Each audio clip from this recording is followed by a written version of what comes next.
वाहेगुरु जी का खालसा, वाहेगुरु जी की फतेह। भगत रविदास जी का जन्म गंगा किनारे बसे बनारस शहर में सन 1377 में हुआ। आपके पिता बाबा संतोख दास जी और माता कलसा देवी जी थी। आपके पिता चमार जाति के थे जो चमड़े का काम किया करते थे। भगत रविदास जी का जन्म रविवार के दिन होने के कारण आपका नाम रविदास रखा गया। कहते हैं कि उनके जन्म के समय समाज जात पात, छुआछूत, कर्मकांड और धार्मिक कट्टरता आदि कुरीतियों से पीड़ित था। दूसरी तरफ देश विदेशी हुकूमत की गुलामी भी सहन कर रहा था। उस समय शूद्र जाति के लोगों को बड़ी घृणा की नजर से देखा जाता था।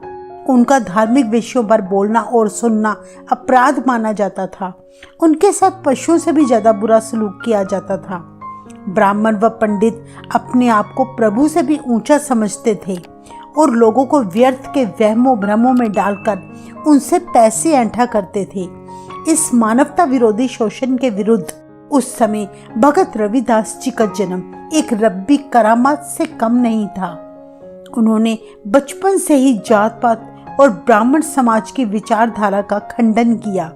अपने जीवन में उन्होंने शूद्र लोगों पर हो रहे जुल्मों को अपने शरीर पर खुद सहा और अपनी लिखी बानी में इसके विरुद्ध बुलंद आवाज उठाई। उन्होंने अपनी जात और काम को छोटा जानकर छुपाया नहीं, बल्कि डंके की चोट पर बताया। कहते हैं कि उस समय बनारस में स्वामी रामानंद जी का बड़ा मान सम्मान था। वे गरीबों के मसीहा माने जाते थे, क्योंकि अक्सर वे गरीबों के इलाके में जाकर लोगों का दुख दर्द सुनते और उनकी मदद किया करते थे। भगत रविदास जी को जन्मे अभी 5 दिन ही हुए थे, पर उन्होंने दूध की एक बूंद भी न चखी तथा दिन रात रोते रहते। यह देखकर उनके माँ बाप अत्यंत परेशान रहने लगे। तब उनकी माता ने अपने पति से कहा कि आप किसी से पूछें कि बालक दूध क्यों नहीं पी रहा और लगातार क्यों रोता रहता है। शायद उसे इस दुनिया में आना जैसे अच्छा ही नहीं लगा। अपनी पत्नी की बात मानकर वे घर से निकलकर अभी कुछ ही दूर गए थे कि उनकी मुलाकात स्वामी रामानंद जी से हुई। उन्होंने संत जी के चरण स्पर्श करके उन्हें अपनी पीड़ा बताई। स्वामी जी उनके आग्रह करने पर बालक को देखने उसके घर चल पड़े। बालक रविदास के सिर पर हाथ रखकर उन्होंने कहा, हे बालक, रोना ठीक नहीं, पिछले जन्म का फल है जो तुम्हें इस जन्म में प्राप्त हुआ है। आगे से अब संभल कर चलना, तभी तुम्हारी मुंह मांगी मुरादें पूरी होंगी। इतने वचन कहकर स्वामी जी ने राम राम कहा। तभी अचानक बच्चे ने रोना बंद कर दिया। इसके बाद संत जी ने उनके पिता संतोख दास जी को कहा कि इस बच्चे को उसकी माता के पास ले जाएं और दूध पिलाएं, अब ये पी लेगा।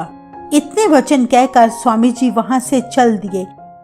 कहते हैं तब बालक ने रोना भी बंद कर दिया और वह माँ का दूध पीने लगा। तब संत जी के चेले ने उनसे पूछा, गुरुजी, जो आपने बालक को पिछले जन्म की बात कही उसका क्या अर्थ है? संत जी ने बताया कि जिस बालक के तुमने दर्शन किए हैं वे एक महान आत्मा है जो पिछले जन्म में मेरा चेला था। उस युग में उसने एक भूल की थी जिसके कारण उसे शूद्रों के घर जन्म लेना पड़ा। पिछले समय में यह ब्रह्मचारी था और मेरा चेला था। यह घर घर भिक्षा लेने जाया करता था। हर रोज इसे जितना भी आटा मिलता उतना ही लंगर तैयार किया जाता था। हमारे डेरे के पास छोटू मल बनिए का घर था। वह बहुत नीच आचरण का था। लोगों को सौदा कम तोलना उसका स्वभाव था। धोखा फरेब यही उसका धर्म था।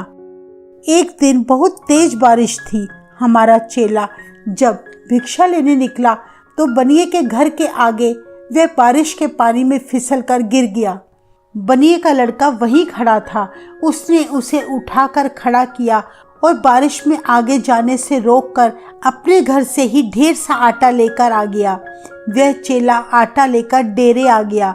उस आटे से बना भोजन खाते ही मेरा ध्यान प्रभु से टूट गया और शरीर आलसी हो गया उस समय मैंने अपने चेले से पूछा कि तुम आज भिक्षा किसके घर से लाए हो, तो उसने मुझे बताया कि वह बनिए के घर से भिक्षा लाया है। इतना सुनकर मुझे बहुत क्रोध आया और मैंने अपने चेले को श्राप दे दिया, तुमने हमें बुरे लोगों की कमाई का भोजन खिलाकर महापाप किया है। इसका फल ये होगा कि तुम्हारा जन्म चमारों के घर में होगा। उनके घर राम नाम का सिमरन करने से ही तुम्हारा उद्धार होगा। फिर इस श्राप के 10वें दिन मेरे चेले की मृत्यु हो गई और अब 1 साल बाद उसने संतोख दास चमार के घर में जन्म लिया है। इतने वचन कहकर गुरु रामानंद जी ने अपने चेले को बताया कि उस बालक के रोने का यही कारण था कि उसे यह भ्रम हो गया था कि अगर मैं नीच जाति की माँ का दूध पी लूंगा तो पता नहीं प्रायश्चित करने के लिए और कितने जन्म लेने पड़ेंगे, क्योंकि पहले ही मुझे बुरे कर्म करने वालों के घर से भिक्षा मांगकर नीच कुल में जन्म लेना पड़ा। यही कारण था कि बालक जन्म लेने के बाद निरंतर रोए ही जा रहा था और दूध नहीं पीना चाहता था। गुरुजी ने बताया कि चाहे यह बालक परम ज्योत है, ब्रह्मचारी है, पर उसे इस बात का ज्ञान नहीं है कि कोई भी जीव जन्म करके बुरा नहीं होता, बल्कि वह अपने कर्म करके अच्छा या बुरा होता है। उसका यही भ्रम हम दूर करने आए थे। भक्त रविदास जी को 7 वर्ष की उम्र में ही भक्ति का गाढ़ा रंग लग चुका था। हमेशा ही दीन दुखियों और जरूरतमंदों की सहायता और भलाई करने के लिए वे तैयार रहते थे। उन्हें अपने घर में जो कुछ सामान दिखाई देता सब कुछ वे जरूरतमंदों को दे आया करते। भक्ति में लीन रहने के कारण घरेलू कामों में उनकी बिल्कुल दिलचस्पी नहीं थी। दूसरा, वे साधु संतों की संगत में बैठना बहुत पसंद करते थे। ज्यादातर वे संत रामानंद के डेरे पर ही रहकर राम नाम का स्मरण किया करते। ऐसा देखकर उनके पिता ने सोचा कहीं उनका बेटा घर छोड़कर कहीं चला ना जाए, क्योंकि वे घर के काम में बिल्कुल दिलचस्पी नहीं दिखाते थे। पर माता पिता को बिल्कुल ज्ञान नहीं था कि उनका पुत्र एक रब्बी जोत है, दुनिया का भला करने के लिए ही तो वह आया है। लेकिन उनकी बढ़ती ईश्वर भक्ति देखकर वे बहुत चिंतित रहा करते। सो अपने बेटे को उस राह से मोड़ने के लिए अपने बाप दादा के चमड़े के कारोबार में उन्हें लगा दिया। चमड़े के काम को उस समाज में इज्जत की नजर से नहीं देखा जाता था। संत रविदास जी ने अपने पिता के काम को बहुत जल्दी ही सीख लिया। वे सेवा सिमरन के साथ साथ अपना काम करके बहुत खुश रहते, क्योंकि वे बहुत बुद्धिमान और मेहनती थे। उन्होंने सारी दुनिया को यह संदेश दिया कि हाथ कारवल ते चित्त यारवल, यानी मनुष्य को अपने हाथों से काम करना चाहिए, पर दिल हमेशा अपने प्यारे प्रभु की तरफ ही होना चाहिए। कहते हैं जब रविदास महाराज की उम्र 14 वर्ष की हुई तो उन्हें कामकाज में विशेष महारत होने से उनका काम बहुत बढ़ गया। उनके पास कई जरूरतमंद और साधु संत भी आया करते थे। तब रविदास महाराज मुफ्त में ही उनके जोड़े मुरम्मत कर दिया करते। काम के साथ साथ वो ज्यादा समय प्रभु भक्ति और साधु संगत में बिताते थे, जो बात उनके पिता को बिल्कुल पसंद नहीं थी। हर बाप की तरह वे चाहते थे कि केवल सारा ध्यान कारोबार में लगाए और विवाह करके अपनी गृहस्थी की जिम्मेदारी संभाले। यह सोचकर उन्होंने अपने पुत्र का विवाह लोना देवी जी के साथ कर दिया। बाद में उनके घर एक पुत्र पैदा हुआ जिसका नाम रखा विजय दास। उस समय समाज में छोटी जाति को भक्ति करने का हक ही नहीं दिया गया। पाखंडी पंडित और ब्राह्मण जो समाज के ठेकेदार बने हुए थे, वे कठोर सजाएं उन्हें देते जो शूद्र जाति के लोग भक्ति करते थे। अगर वे वेद सुन ले तो उनके कानों में शीशा पिघलाकर डाल दिया जाता था। अगर कोई नीच जाति का मनुष्य वेद पढ़ ले तो उसकी जीभ काट दी जाती थी। ऐसी बातों पर विचार करके उनके पिता नहीं चाहते थे कि उनका पुत्र किसी मुसीबत में फंसे, पर भगत रविदास जी का दुनिया में आने का मकसद ही भूले भटके मनुष्यों को सच की राह दिखाना और जात पात पाखंड जैसे जड़ों को हिलाना था, जिसका उनके पिता को ज्ञान ही ना था। सो उन्होंने रविदास महाराज जी का विवाह करने के बाद उन्हें जमीन का एक छोटा सा हिस्सा देकर अलग रहने का हुक्म दे दिया ताकि वे अपनी गृहस्थी की जिम्मेदारी खुद ही संभालें। तब उन्होंने अपने पिता का हुक्म खुशी खुशी मंजूर कर लिया और उस थोड़ी सी जमीन में अपनी पत्नी लोना देवी जी के साथ कुटिया बनाकर रहने लगे। कहा जाता है कि भगत रविदास जी विवाह होने के बाद भी कामकाज के साथ साथ प्रभु भक्ति में पहले से भी ज्यादा वक्त बिताया करते थे। उनका जीवन कठोर मेहनत करने वाला, साधारण और पवित्र था। इतिहास में दर्ज है कि उन्होंने अपनी कुटिया के सामने एक मंदिर भी बनाया था। रविदास महाराज जी ने अपनी लिखी बानी में मनुष्यों को उपदेश दिया कि मनुष्य को गुरु के बिना ज्ञान हासिल नहीं हो सकता, वे सदा अज्ञानी ही रहता है। अज्ञानी मनुष्य अंधे मनुष्य जैसा है। अगर गुरु मिल जाए तो अज्ञानी अंधा भी उस प्रभु को देखने के योग्य हो जाता है। उन्होंने कहा कि इस जन्म में अगर कोई नीच कुल में पैदा हुआ है तो वे भक्ति करके ऊंचा हो जाता है, लेकिन ऊंचे कुल में पैदा होकर नीच कर्म करके वह मनुष्य बुरा यानी नीच हो जाता है। रविदास महाराज जी काम के साथ साथ लोगों को प्रभु भक्ति का उपदेश भी दिया करते। धीरे धीरे उनके मंदिर में ऊंची कुल के लोग भी आने लगे। इससे उनकी लोकप्रियता दूर दूर तक फैल गई। कहा जाता है कि उनके शहर बनारस के पंडित उनके विरुद्ध हो गए।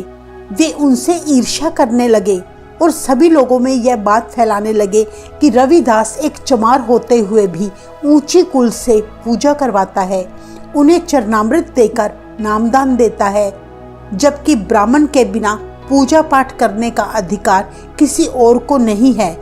जो दान चढ़ावा पंडितों को मिला करता था वह भगत रविदास जी को मिलने लगा, जो ब्राह्मणों को बिल्कुल स्वीकार नहीं था। इतिहास में दर्ज है कि एक बार चित्तौड़ की रानी झाली भगत रविदास जी की महिमा सुनकर उनके दर्शन करने बनारस आई। वे अपने साथ बहुत सारा धन और बहुत सी सामग्री लेकर बनारस पहुंच गई। वह बनारस नगरी देवताओं की नगरी के साथ साथ ठग पंडितों की भी नगरी थी। वहां के पंडितों को माया से बहुत प्रेम था। वे पंडित रानी को अपनी धर्मशाला में रोकना चाहते थे, पर रानी झाली ने केवल भगत रविदास जी के दर्शनों की इच्छा बताई। पंडितों की परवाह किए बिना ही रानी आखिर भगत रविदास जी के पास पहुंची। उस समय भगत जी हरि नाम का कीर्तन कर रहे थे। ऊंचे मंदिर सुंदर नारी, राम नाम बिन बाजी हारी, मेरी जात कमीनी पांत कमीनी, ओछा जन्म हमारा, तुम सरनागत राजा रामचंद, कह रविदास चमारा। जिसका अर्थ है, हे ऊंचे मंदिरों भवनों और शीश महलों में रहने वाली, हे जवानी में मदमस्त सुंदर नारियों, राम नाम जपे बिना जीवन की बाजी तुम हार जाओगी। मेरी तो जात नीची है, इज्जत भी नीची है, जन्म भी चमारों के घर हुआ है, फिर भी हे प्रभु हमें बख्शो, हम पर मेहर करो। हे राम, अब मैं तेरी शरण में आ गया हूँ।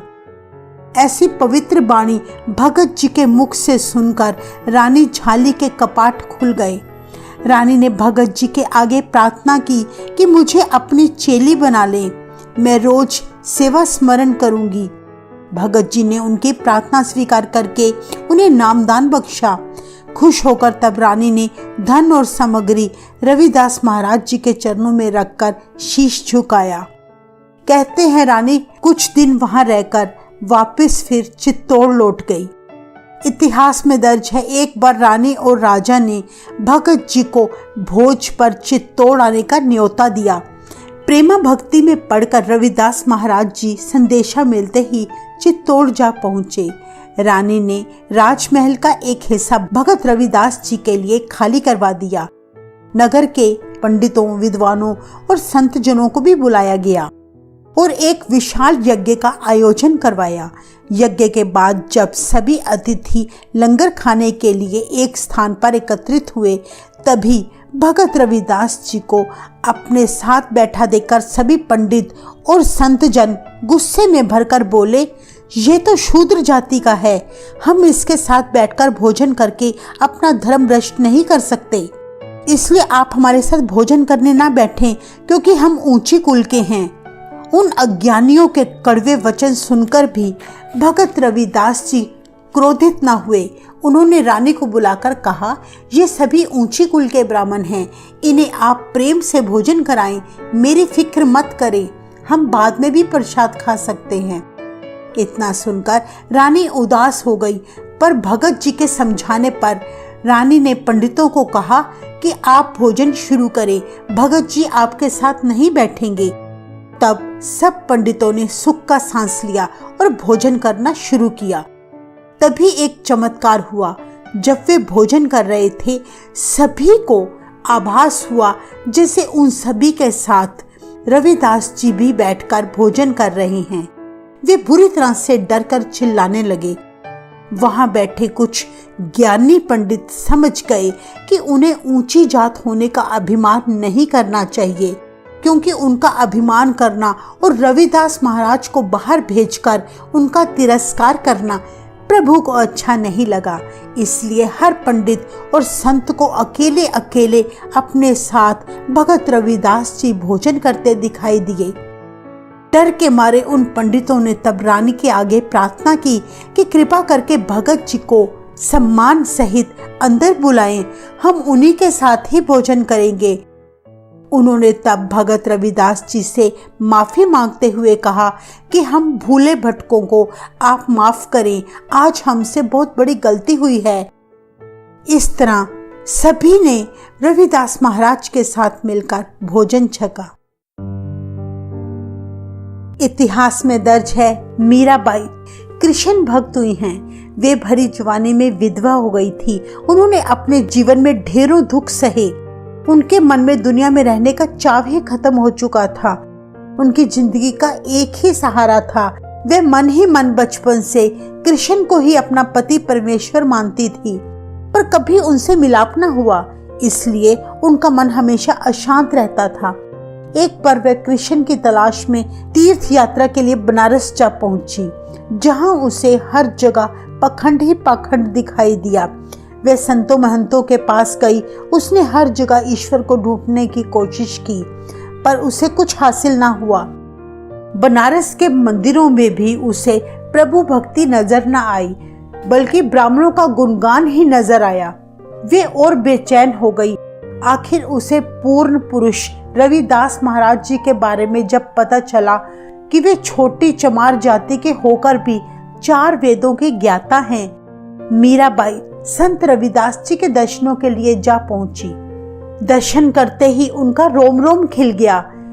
उसने संत जी के चरणों में विनती की, हे गुरुदेव, मैं उदास दासी मीरा, जिसको मेवाड़ के लोग रानी कहकर पुकारते हैं, कृपा करके मुझे प्रभु नाम की पवित्र दात बख्शें, जिससे मेरा दुनिया में आना सफल हो सके। मेरे अंधेरे मन में प्रकाश करें। मीरा के मन की हालत जानकर संत रविदास जी ने उसकी श्रद्धा और प्रेम भावना, प्रभु भक्ति की लगन देखकर सच्चे नाम की दात बख्शी। तब से मीराबाई ने संत रविदास जी को अपना गुरु धारण कर लिया और वह हमेशा खुश रहकर अक्सर गुनगुनाती रहती, पायो जी मैंने नाम रतन धन पायो, नामे पीहर सासरे नह पिया जीरी साथ, मीरा ने गोबिंद मिलया जी गुर मिलया रैदास। 13वीं सदी में हिंदुस्तान में मुसलमान राज कायम हो चुका था। कई डर से मुसलमान बन चुके थे, पर कईयों को डराकर मुसलमान बनाया जा रहा था। यह मौका उन ब्राह्मणों के लिए बहुत बढ़िया था जो रविदास महाराज जी को अपना दुश्मन समझते थे। उन्होंने अपना स्वार्थ सिद्ध करते हुए मुगलों को कहा कि रविदास न केवल हिंदुओं का बल्कि मुसलमानों का भी विरोधी है। इस तरह ब्राह्मणों की मिली भगत के साथ मुसलमान काजियों ने उस समय के अल्लाह वली बादशाह को शिकायत की कि संत रविदास हमारे इस्लाम का विरोधी है। यह सुनकर बादशाह ने संत रविदास जी को सफाई पेश करने के लिए अपने महल में बुलाया।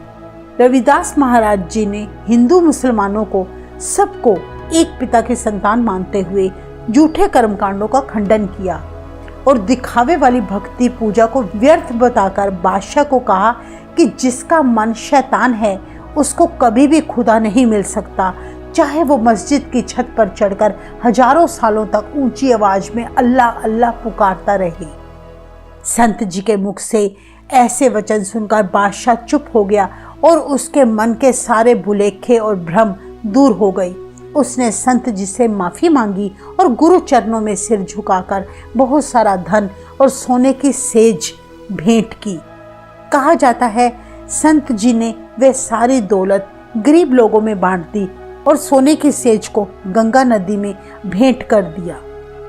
यह देखते ही मूर्ख काजियों ने फिर से बादशाह को शिकायत की कि रविदास ने आपकी तरफ से दिया गया धन लोगों में लुटा दिया और सोने की सेज का निरादर करते हुए उसे गंगा में बहा दिया है। इतना जानकर बादशाह ने फिर से सच्चाई जानने के लिए संत रविदास जी को अपने महल में बुलाया और संत जी को दी हुई सोने की सेज यह कहकर वापस करने को कहा कि मैं उसके बदले आपको कोई दूसरी सेज भेंट करना चाहता हूँ। सभी के दिलों की जानने वाले गुरु रविदास जी ने हंसते हुए कहा, बादशाह, अगर तुम दी हुई सेज वापस चाहते हो तो मेरे साथ चलकर अपनी सेज पहचान कर ले आओ। जब बादशाह गंगा किनारे पहुंचा तब रविदास महाराज ने सबके सामने अपनी आंखें बंद करके मां गंगा के आगे विनती की कि मेरी अमानत सोने की सेज वापस कर दी जाए। कहते हैं तभी गंगा की लहरों में तेज हलचल हुई और गंगा जी ने लहरों के साथ 7 सोने की सेजें किनारे लगा दी। यह देखकर बादशाह की आंखें खुली रह गई। बादशाह 7 सेजों को देखकर हैरान हो गया और साथ ही शर्मिंदगी महसूस करने लगा। संत जी ने तब बड़ी विनम्रता के साथ बादशाह को कहा कि तेरी दान की हुई एक सोने की सेज से अब 7 सेजें बन चुकी हैं। अगर तू कुछ दिन और रुक जाता तो इनमें और अधिक वृद्धि हो जाती। तब यह सुनकर राजा पानी पानी हो गया।